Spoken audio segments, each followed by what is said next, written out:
Halo, selamat datang pada patofisiologi endokrin kali ini. Pada kali ini kita akan mempelajari mengenai hiperplasia prostat zina atau yang biasa dikenal dengan benign prostate hyperplasia atau BPH. Ya, saya Gregorius Baskara Wikanendra dan langsung saja kita mulai materi kali ini. Baik, pertama-tama pendahuluan terlebih dahulu. Epidemiologi. Jadi hiperplasia prostat zina, BPH, merupakan tumor zina yang paling sering terjadi pada laki-laki. Insidensinya terkait erat dengan penambahan usia. Pada autopsi, prevalensinya meningkat dari 20% pada laki-laki berusia 41-50 tahun menjadi lebih dari 90% pada laki-laki berusia lebih dari 80 tahun. Prevalensi BPH turut meningkat seiring dengan bertambahnya angka harapan hidup. Untuk etiologi BPH hingga saat ini masih belum dapat dipastikan. Teori yang umum digunakan adalah bahwa BPH bersifat multifaktorial dan dipengaruhi oleh sistem endokrin. Penelitian yang ada menunjukkan adanya korelasi positif antara kadar testosteron bebas dan estrogen dengan ukuran volume BPH. Selain itu, ada pula yang menyatakan bahwa penuaan menyebabkan peningkatan kadar estrogen yang menginduksi reseptor androgen sehingga meningkatkan sensitivitas prostat terhadap testosteron bebas. Secara patologis, pada BPH terjadi proses hiperplasia sejati disertai peningkatan jumlah sel. Pemeriksaan mikroskopis menunjukkan bahwa BPH tersusun atas stroma yang terdiri dari kolagen dan otot polos dan epitel dengan rasio yang bervariasi. Kemudian berlanjut ke patofisiologi. Secara anatomis, kelenjar prostat terletak tepat di bawah kandung kemih dan ditembus oleh uretra. Kelenjar ini dibagi atas 4 zona, yaitu zona perifer, sentral, stroma fibromuscularis anterior, dan transisional.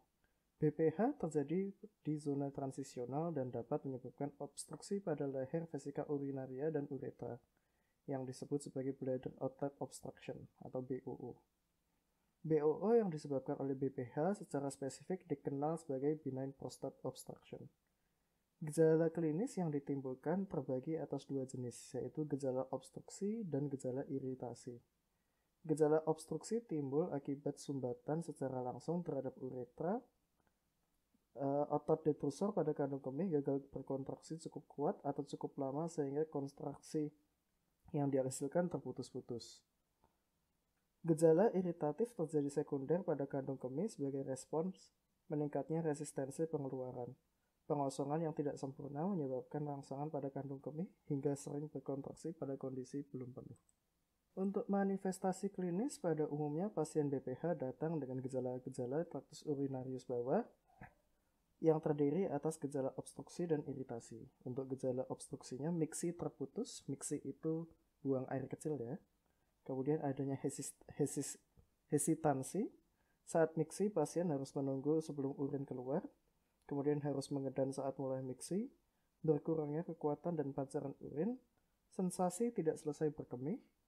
Miksi ganda atau berkemih untuk kedua kalinya dalam waktu kurang dari 2 jam setelah miksi sebelumnya.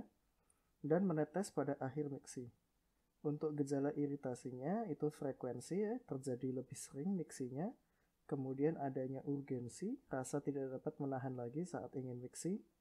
Nokturia, terbangun saat malam hari untuk miksi. Dan inkontinensia, urin keluar di luar kehendak. Ini semua diakibatkan oleh ketidaklancaran buang air kecil. Selanjutnya kita menuju diagnosis. Diagnosis ditegakkan melalui anamnesis, pemeriksaan fisik, dan pemeriksaan penunjang. Untuk anamnesis, tanyakan keluhan utama pasien dan berapa lama keluhan telah dirasakan mengganggu. Seluruh gejala iritasi dan obstruksi perlu ditanyakan secara lengkap. Tanyakan pula riwayat penyakit lain dan penyakit pada saluran urogenital. Obat-obatan tertentu dapat menyebabkan keluhan miksi. Alat diagnosis yang luas digunakan untuk menilai gejala penderita BPH adalah sistem skor yang dikeluarkan oleh WHO dengan nama International Prostate Symptom Score atau IPSS. Kemudian untuk pemeriksaan fisiknya, colok dubur merupakan pemeriksaan yang sangat penting pada kasus BPH. Pelaporan yang dilakukan adalah adanya pembesaran prostat, konsistensinya, dan ada atau tidaknya nodul. Selain itu, dapat dilakukan pemeriksaan regio suprapubik untuk menilai distensi vesika dan fungsi neuromuskular ekstremitas bawah. Untuk diagnosis banding selain BPH, itu adalah adanya struktur uretra, kontraktur leher kandung kemih, batu buli, dan kanker prostat yang meluas secara lokal, serta penurunan kontraktilitas kandung kemih. Selanjutnya kita berlanjut ke pemeriksaan penunjang. Pada pemeriksaan penunjang terdapat beberapa pemeriksaan yang dapat dilakukan untuk menegakkan diagnosis. Yang pertama adalah prostat specific antigen atau PSA. Ini bersifat spesifik organ tetapi tidak spesifik kanker.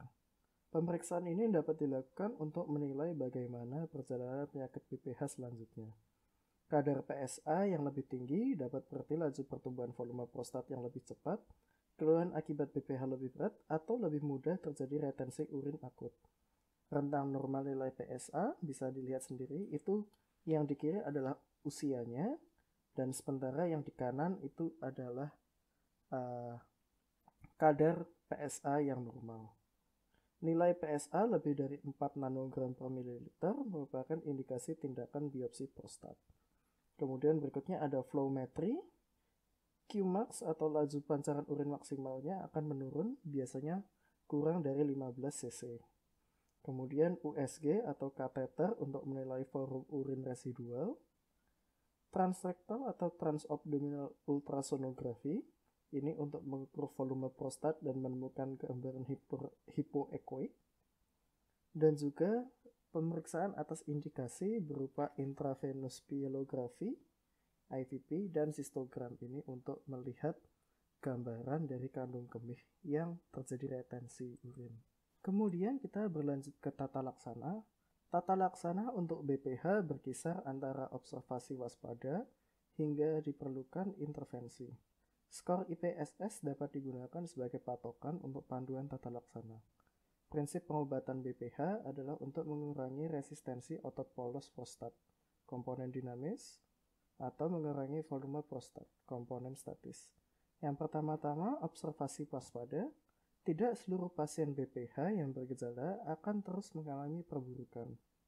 Observasi waspada dapat dilakukan pada pasien bergejala ringan dengan skor 0-7. Evaluasi dilakukan secara berkala, yaitu pada 3, 6, dan 12 bulan kemudian, serta dilanjutkan 1 kali per tahun. Berikutnya untuk farmakologi, ini hanya akan disebutkan saja.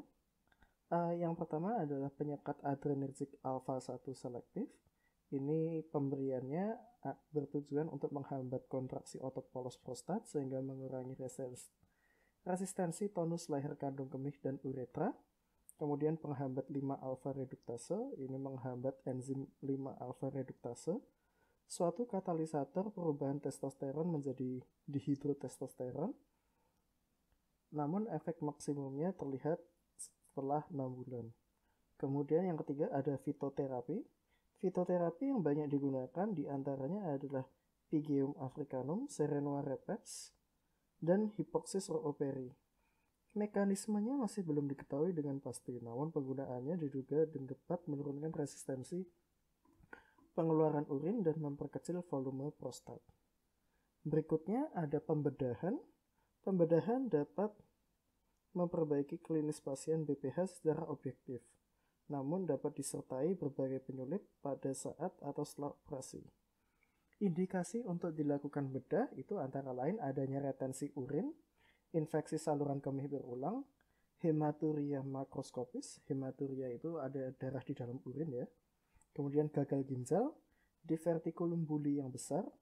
Jadi buli di sini yang dimaksudkan adalah kandung kemih. Jadi karena kandung kemihnya saking penuhnya sampai kemudian membalon ada divertikulumnya.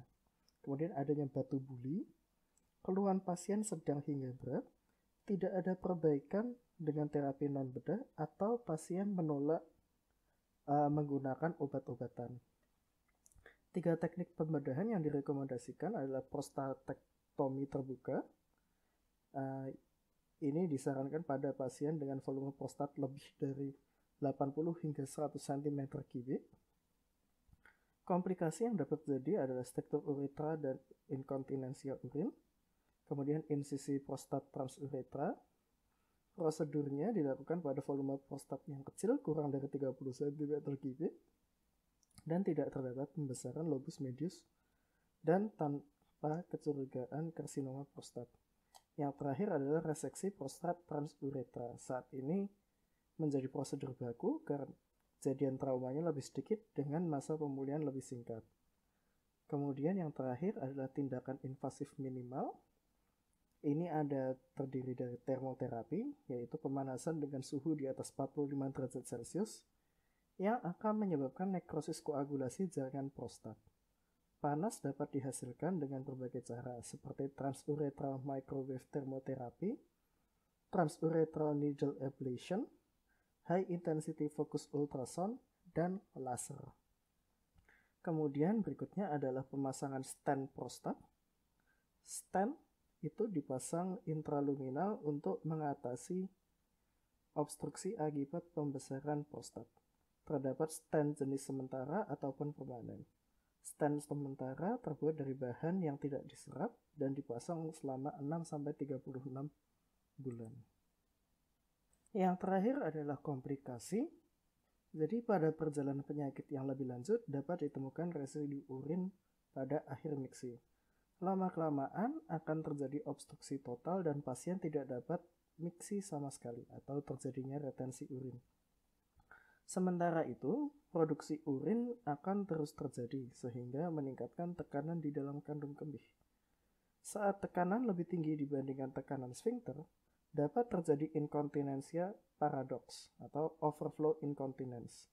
Urin dapat mengalami reflux ke ureter yang dapat berlanjut hingga menjadi hidroureter, hidronefrosis, dan sampai akhirnya gagal ginjal. Pasien juga dapat mengedan terus-menerus saat miksi sehingga menyebabkan hernia atau hemoroid. Jadi pada BPH harus kemudian langsung ditangani ya. Jangan sampai dibiarkan sampai gagal ginjal. Baik, sekian pelajaran mengenai benign prostate hyperplasia. Terima kasih telah mengikuti pelajaran ini sampai akhir. Semoga dengan mengikuti pelajaran ini Anda dapat belajar dan sekarang lebih tahu lebih banyak mengenai BPH. Ya, semoga pelajaran ini dapat membantu hidup Anda. Ya, sampai jumpa. Terima kasih.